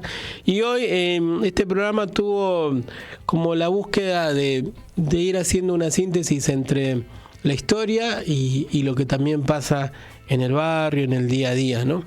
En la convicción de que cuando uno tiene momentos como los que estamos viviendo, los que estamos afrontando, lo mejor es poder partir desde una proteína que nazca desde lo mejor de nosotros, ¿no? Partir desde ahí, ¿no? Porque a veces, como dijimos muchas veces y decimos acá en Barrio Adentro, nos gana el pesimismo, nos gana esta cosa de está todo mal, nadie hace nada, ¿no? O incluso hay quienes también desde una mirada un poco, no sé, superada, bueno, dicen, este es un tiempo para análisis intelectuales bruscos, duros, ¿no? Donde no hay esperanza. Bueno, nosotros reivindicamos que sí, que hay esperanza, que hay una cuestión cotidiana, una lucha cotidiana, un esfuerzo cotidiano de muchos y muchas que buscan, que sostienen, que bueno, que se pueda hacer algo, ¿no? Y la verdad que es un gusto enorme tener en línea, y un orgullo, tener en línea al compañero Alejandro Vilca. Digo compañero, también digo diputado nacional, pero compañero porque lo vemos ahí con los jubilados y la verdad que estamos muy contentos de que nos atiendas. Alejandro, ¿cómo estás? Buenas tardes. Ale, ¿estás por ahí? Bueno, ahí vamos a ver. Está. A ver. Ahí está. Alejandro, ¿cómo estás? Hola, bien. ¿Dónde te enganchamos? Toda la audiencia. ¿Dónde te enganchamos? Estoy en el interior de la provincia de Jujuy porque, bueno, ya acá hay elecciones el 11 de mayo y, bueno, y estamos presentando listas del Frente de Izquierda. Y bueno, un poco lo que me pasó, bueno, la represión ahí con los jubilados un poco me demoró un poco porque tuve que estar en reposo, pero ahora ya me recuperé, así que voy a volver, ¿no? A las calles, a difundir la idea del socialismo, de la izquierda y sobre todo a fortalecer la lucha del pueblo trabajador, ¿no? Pero bueno, un bajón, ¿no? Que nos sigan, que la derecha, bueno, quiera imponer, ¿no? De que tiene que ser normal pegarle a los jubilados, reprimir. Y la verdad que, bueno, eso es lo que por ahí lamento más allá de lo que me haya pasado, ¿no? Yo ahora estoy bien, pero bueno, yo creo que ahora lo que hay que hacer es, bueno, seguir fortaleciendo esa lucha. No nos van a amedrentar, ¿no? Por más que nos repriman, nos gaseen. Yo creo que no saben de lo que están hechos los jubilados, ¿no? Gente que las personas mayores esas han dejado la vida por este país, ¿no? Y que reciben ese maltrato del gobierno inhumano, porque no solamente es la jubilación de miseria, ¿no? Que le dan por debajo de la línea de la indigencia, ¿no? La jubilación mínima, le quitan los remedios, la represión. Bueno, yo creo que eso nos tiene que sensibilizar a todos, ¿no? Por eso es que la izquierda no podemos ser ajenos a eso y, bueno, venimos acompañando todas las semanas, todos los miércoles, de la marcha de los jubilados, bueno, y ratificamos nuestro compromiso, ¿no? Alejandro Vilca, diputado nacional. Ale, te pido que nos cuentes un poco qué consecuencias tuvo. Vimos fotos donde estabas gaseado, ¿no? pero tuviste que ser hospitalizado, ¿no? Mira, a ver, primero hay que desmitificar esto, digo esto públicamente, porque por ahí la gente siempre dice, bueno, pero los jubilados son violentos, van con los barra brava. No, nada que ver, ¿no? La verdad que las marchas de los jubilados que ya llevan, más de 500 marchas que hacen todos los miércoles, que es dar la vuelta al Congreso y después hacer un semaforazo, ¿no? Digo, para que la gente entienda, se corta el tránsito con la luz roja, bueno, ellos ponen los carteles y después vuelven a habilitar el tránsito, dejan pasar y se ponen del otro sentido. Bueno, digo para que tengan idea cómo fue el último miércoles, ¿no? Los jubilados estaban dejando pasar, se ponen del otro lado y no sé, de un momento al otro, las fuerzas de gendarmería, de policía federal, con los escudos y los palos empiezan a arremeter contra los jubilados, ¿no? E incluso con los autos que estaban esperando pasar, y la policía se metió entre medio de los autos pegándole a jubilados. Bueno, uno no puede, digamos, sentirse, conmovido por eso, ¿no? Habían jubilados, bueno, fui a levantar a varios jubilados, y en eso que estamos retrocediendo entre medio de los autos, ¿no? Porque había un taxista y otros choferes que decían, che, paren, le decían a la policía porque le pegaron los autos, todo, y ahí me doy vuelta y recibo de frente el gas, ¿no? Hacia 2 metros, porque generalmente esos gases es como que se tira rociado, ¿no? Claro. Sobre la gente. En este caso me dieron de lleno, de frente. A mí, qué sé yo, otros jubilados, habían periodistas también que recibieron golpes y gases, pero bueno, es la verdad grave porque, bueno, no solamente es un gas irritante, me dieron en los ojos, sino también una vía respiratoria y eso, la verdad que, bueno, te impide respirar, ¿no? Mucha gente que le dieron fueron trasladados con las ambulancias porque, bueno, se desmayaban. En mi caso pude tener la asistencia de compañeros que son de la posta de salud, que siempre colaboran y están auxiliando ahí en las marchas. Me llevaron después al puesto de salud que tiene el Congreso y ahí me derivaron al Hospital Santa Lucía, ¿no? Que la verdad que le agradezco a todos los trabajadores de la salud la rápida atención, ¿no? Pero vos imagínate, yo soy diputado, ¿no? Puedo tener esa asistencia, pero a los jubilados no, o sea, yo la verdad que eso me conmueve, ¿no? Y un poco lo que te decía al inicio, ¿no? Por más de que intenten amedrentarnos todo, yo creo que los jubilados se han ganado como el símbolo de la resistencia en este momento contra el gobierno de Javier Milei, ¿no? Algo que por ahí son uno de los sectores más vulnerables, ¿no? Y quizá ese tendría que ser el lugar de las centrales sindicales, los sindicatos que salgan a pelear, ¿no? A hacerle el aguante a los jubilados, porque es una cuestión de tiempo.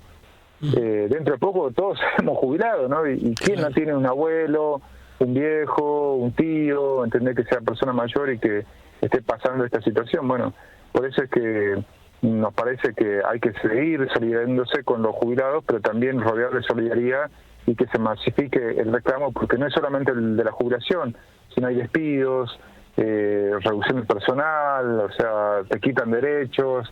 Entonces yo creo que hay una deuda con los jubilados, pero también que tenemos que fortalecer esa pelea, ¿no? Contra un gobierno que la verdad que es bastante cruel con los jubilados y hay que parar este ajuste, ¿no? Dice Milei y Caputo que a partir del acuerdo con el fondo y se acomodaron los números y que está todo bien y festejan. ¿Qué dice tu gente, los jujeños y jujeñas con los que estuviste hablando en esta última hora de recorrida?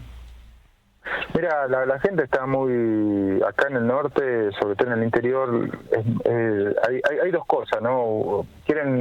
Una es la precariedad, ¿no? Acá hay muchísima precariedad laboral, mucha gente que no logra cumplir los años de aporte jubilatorio, y mucha gente que cae en la jubilación mínima o en la moratoria jubilatoria, ¿no? Que recientemente se eliminó, ¿no? Bueno, nosotros estamos peleando por eso, ¿no? Porque, bueno, acá en el interior hay mucho trabajo temporario, trabajo precario, pero no es culpa de los trabajadores, ¿no? Es la vivada o la estafa que hacen los patrones con muchos trabajadores que no lo registran, ¿no? Entonces yo creo que eso también contra el discurso ese de la derecha que dice le dan la jubilación a cualquiera, no, mucha gente trabajó toda su vida y no logra cumplir, pero no por culpa de uno los aportes, ¿no? Sino por los patrones que lo estafan.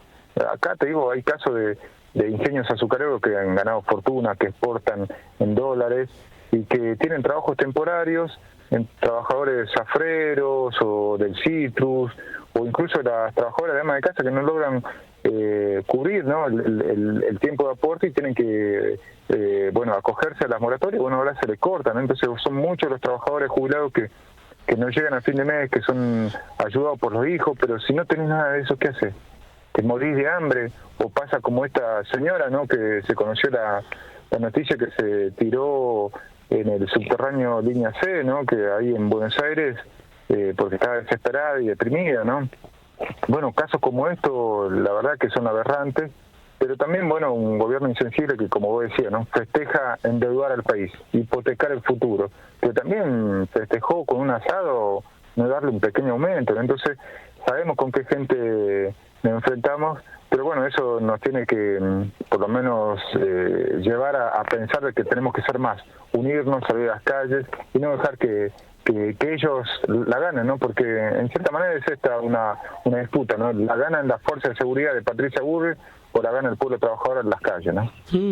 Qué buena esta imagen que pones, ¿no? En la crueldad, los tipos ahí que le pegan a los jubilados, y del otro lado toda esta conjugación de pueblo donde estamos todos, ¿no? Entonces me parece también un tiempo interesante en términos de, a veces se hablaba de la izquierda o del trotskismo casi desde un lugar medio peyorativo, y la verdad que en este último tiempo son los que han estado, lo que han sostenido, y hay una valoración muy alta, me parece, de gran parte de la militancia de diferentes espacios a esta presencia tuya y de otros compañeros tuyos, diputados y no diputados, en el acompañamiento de muchas luchas, ¿no?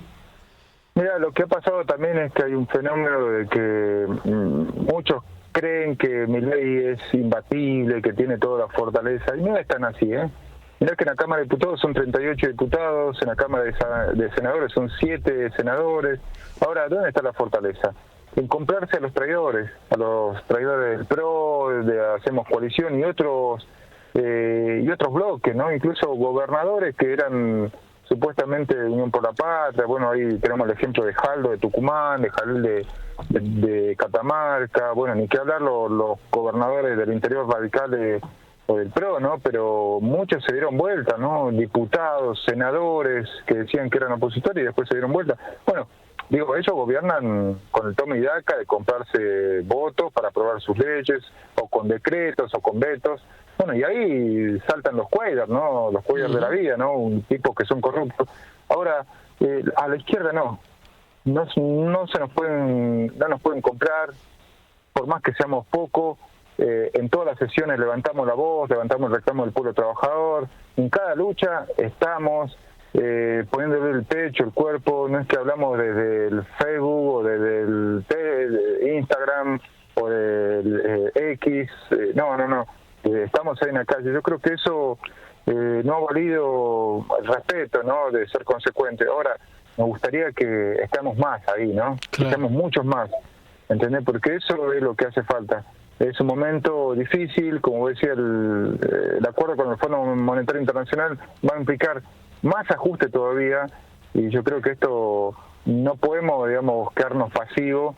Yo creo que demanda de que la unidad que tanto pregonamos se consolide, pero no en los despachos, en la mesa de negociaciones, no, sino en las calles. Ahí es donde se crea la verdadera unidad, y yo creo que ahí es donde tenemos que apuntar a que todos los sectores se unan, desde los jubilados, los trabajadores que sufren despidos, a los trabajadores que le bajan los salarios, los estudiantes que defienden la universidad pública, los trabajadores de la salud que defienden la salud. Bueno, ahí tenemos que juntarnos todos, ¿no? Yo creo que ese es el camino, porque realmente de ahí es donde le podemos poner un freno, ¿no?, a este plan de Javier Milei y el FMI. Alejandro, sos indiscutiblemente un laburante, no solamente por tu origen, por haber estado ahí poniendo las manos en el trabajo concreto, sino por tu identidad, por desde donde te enunciás. Es un orgullo. Quería consultarte si en tiempos donde la política a veces es tan bastardeada, reivindicás la política como medio de transformación, y también tu rol actual como diputado. ¿Cómo estás viviendo también esa parte institucional de tu vida política?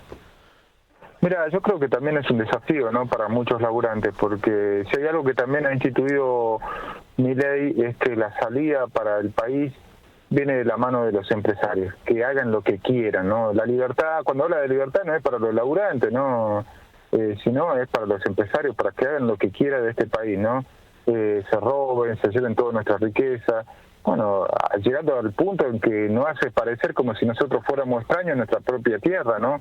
Desde la lucha, bueno, además de un negacionismo total, ¿no? A todos los derechos de la mujer, de la diversidad, de los pueblos originarios, hasta de la memoria, ¿no? De nuestros 30.000 desaparecidos. Yo creo que nosotros tenemos que recuperar una memoria y una visión de que no podemos permitir de que nos sigan gobernando los mismos de siempre, ¿no? Porque más allá de gobierno tras gobierno, lo que han gobernado acá siempre, detrás de cada gobierno son los empresarios, los ricos que han ganado gobierno tras gobierno, ¿no?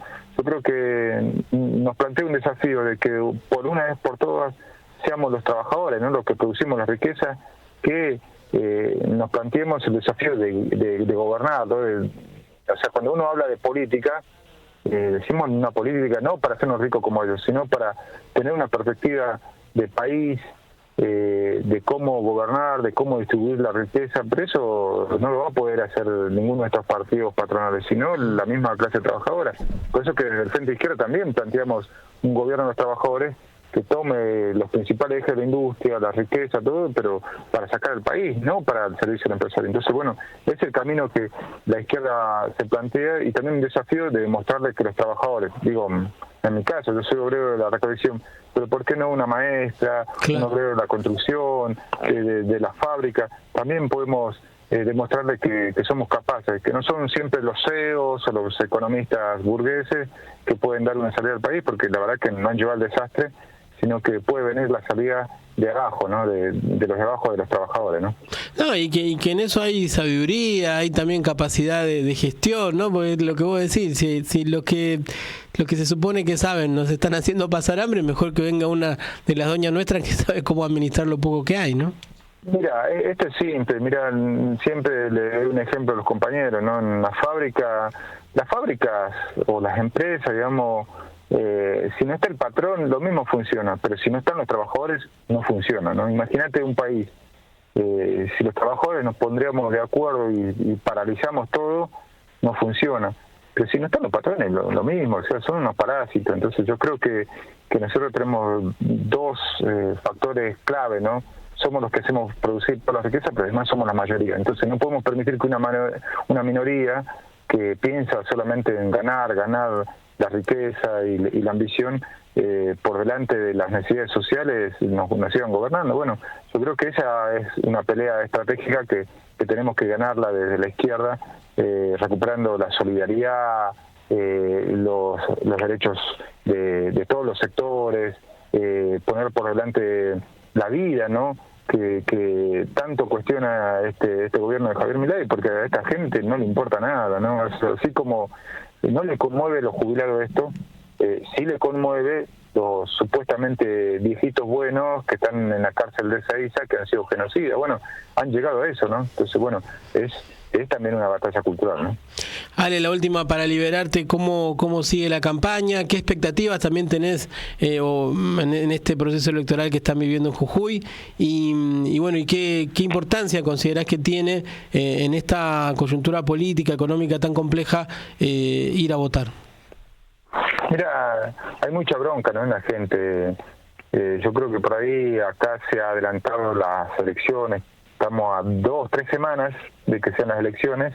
Han llamado de forma express en medio de los feriados, ¿no?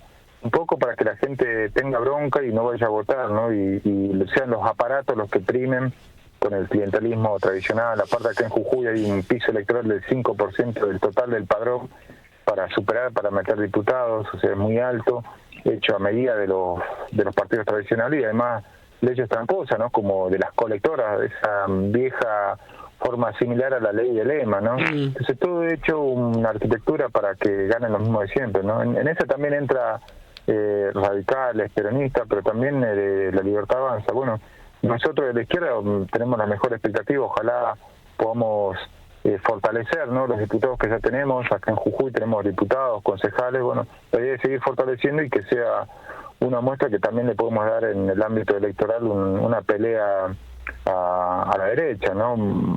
Ojalá que podamos tener una buena elección y bueno, sirva como aliento al resto del país para que se organicen y también demos esta pelea, ¿no? Política contra Milei y todos sus socios, ¿no?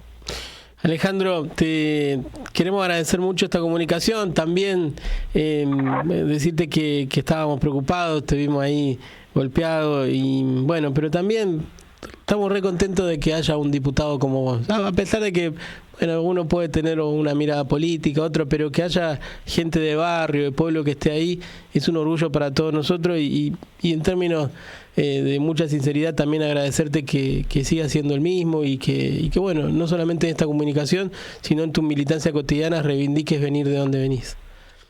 Dale, te agradezco a vos y te digo, ¿no? Por último, digamos, recordar que también, más allá de las expresiones de algunos diputados de la derecha, bueno, de qué sé yo, ahí como Lilia Lemón y otros que le brota el racismo, la xenofobia y todas las críticas que nos pueden hacer, no van a poder, no saben de qué está hecha la izquierda, somos militantes, consecuentes, pero sobre todo tenemos un sentido de la abnegación y dar la vida, ¿no? Por la lucha de la clase trabajadora, ¿no? Por eso espero recuperarme pronto y ya estar codo a codo con los jubilados y en cada lucha del pueblo trabajador, así que bueno, reafirmo mis convicciones, bueno, y mandarle un saludo a todos ustedes también, ¿no? Por abrirme el micrófono y bueno, por los saludos y la preocupación, ¿no? Abrazo grande, compañeros, gracias por atendernos y por esta charla. Dale, un abrazo grande, hasta luego. Bueno, así pasaba Alejandro Vilca, diputado nacional, agredido por la policía en la última marcha de los jubilados.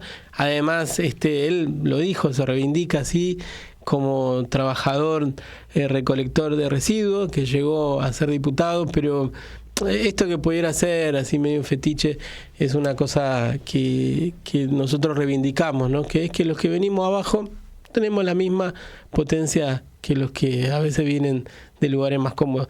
Vamos a meter una tandita corta, así tomamos aliento y después ya venimos con los últimos minutitos de cierre de este barrio adentro, que hoy tuvo diferentes piezas, diferentes colores para combinar una reflexión que bueno, que ustedes acompañan y que se sostiene gracias al trabajo técnico de Guillermo y Marcos, que van haciendo la magia de poder construir con nosotros este barrio adentro. Metemos una tandita y después de la tandita ya venimos para el cierre. Radio con Aguante. El SMS Ya fue. El GIF Ya fue. La fotito Ya fue. El mensaje de voz Es para nosotros. 11 26 999 574. El WhatsApp del Aguante 11 26 999 574. Ese Es para nosotros. Comunicate. Radio con Aguante. Piezas de realidad. No vinimos a inventar nada. Vinimos a cambiarlo todo. Radio con Aguante. Piezas de realidad. Radio con Aguante. Piezas de realidad. Desde la esquina al micrófono. Esto es Barrio Adentro. Pieza de realidad, dice esta tanda, el lema, eslogan de nuestra radio con Aguante. Y bueno, hoy tuvimos un poco eso, ¿no? Pieza de realidad con la cual ir armando una narrativa común, una narrativa necesaria frente a la brutalidad, una narrativa necesaria frente a la crueldad, una narrativa que ponga en juego todas las capacidades, todos los elementos, todas las potencias históricas, todas las tradiciones de lucha que tiene nuestro pueblo. Y eso lo hacemos desde esta perspectiva de barrio adentro, desde esta dinámica de parar un poco la pelota, de aquietar, de hacer que circule el mate, que circule la palabra, que circule un modo distinto desde el cual reflexionar y pensar. Esa es nuestra modo identitario, esa es nuestra manera singular de proponer este encuentro. ¿Por qué lo digo? Porque muchas veces lo vas a invitar a Alfonsín, que pero te hiciste radical, lo vas a invitar a Alejandro Vilca, te hiciste trosco. Hay mucho de eso, ¿no? Hemos caído en en esta dinámica del inmediatismo, esta dinámica de mirar muchas veces incluso al compañero, a la compañera desde la diferencia y no desde la valoración de el esfuerzo del otro por intentar hacer de la crueldad cotidiana algo que no se naturalice, algo que no se admita, y ensayar desde diferentes corrientes históricas, políticas, un modo de país que tenga en cuenta al otro, un proyecto de país que no deje tirado al que sufre, un proyecto de país en el que la crueldad no sea el sentido común, sino que podamos seguir apostando a la comunidad organizada, al país sensible, al país que sensible al dolor del otro, no al país sensible que anda triste, deprimido, sino el país sensible que no se a la realidad del otro, que no se encierra en sí mismo, sino que busca ver qué le está pasando al otro. Estamos muy contentos hoy de haber hablado de democracia con Ricardo Alfonsín, de haber puesto sobre la mesa esta reflexión profunda de la necesidad de defender la palabra democracia, cuando algunos a los gritos y cacareando desde un sillón y un poder efímero pretenden llevarse puesto todo. Nos enorgullece poder ser un espacio en el cual no solamente aportamos, analizamos, sino también aprendemos. Esto hay que decirlo. Este es un espacio de aprendizaje y de socialización de saberes, ¿no? Y para nosotros es una alegría poder concebirlo de esta dinámica de barrio adentro, de democratizar los saberes, democratizar la palabra del otro. Y también estamos muy orgullosos de habernos sentado igual a igual con un laburante, como fue el caso de Alejandro Vilca, que hoy es diputado, y hablar de la calle, de la presencia de la calle, y obviamente que nos enorgullece poder reivindicar esta gesta histórica de Playa Girón, en la cual el pueblo cubano, a punta de dignidad, a punta de coraje y de valentía, derrotó al imperialismo norteamericano en esa invasión. De estos tres elementos, de la identidad que trae Alejandro, de esta necesidad de no ser indiferente y estar en la calle, en la pelea, aunque traiga consecuencias, de esta raíz histórica de una democracia que se ha intentado desde diferentes corrientes políticas, y desde esta reivindicación de que los poderosos no son invencibles. Desde ahí es que partimos para seguir diciendo que somos barrio adentro, que queremos seguir mirando la realidad y que todo lo que hacemos, todo lo que construimos es para tratar de hacer de esta sociedad algo más lindo, para hacer de este país un país solidario que no deje tirado a nadie, y hacer también de la comunicación una herramienta desde la cual los sectores populares pongan su palabra en el aire. Nos vemos el sábado que viene. Gracias a todas y a todos por hacer este barrio adentro, por construirlo con nosotros. Gracias en especial a Radio Con Aguante por darnos el espacio, a Guillermo, a Marcos, y gracias a todos los que se animan a esta aventura de que, bueno, los sectores populares tengamos voz, de que podamos pensar desde otro lugar y combatir esta idea de la histeria, la locura, el odio, o muchas veces ir atrás del eslogan, del marketing. Bueno, lo hacemos acá, como podemos, como nos sale, pero estamos muy contentos de que sea una mateada, un compartir, porque elegimos esto, quedarnos barrio adentro. Nos vemos la semana que viene. Barrio Adentro. La voz que nace en la calle y resiste en el aire.